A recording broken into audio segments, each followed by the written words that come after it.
Hi friends, this video shows how to fix all Bluetooth related issues. Please don't forget to subscribe this channel. Please like and share the video.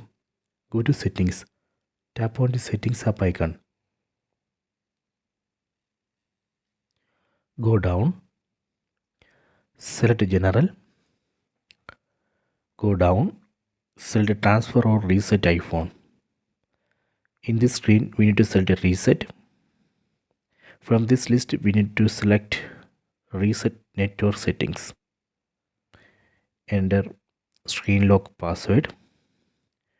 Then select reset network settings. Select it. Now reset is in progress. Please wait. So this way we can reset only the network settings and fix all Bluetooth related issues. For example, Bluetooth device is not pairing, Bluetooth devices are not listing. In those situations, you can try to reset network settings and fix those issues.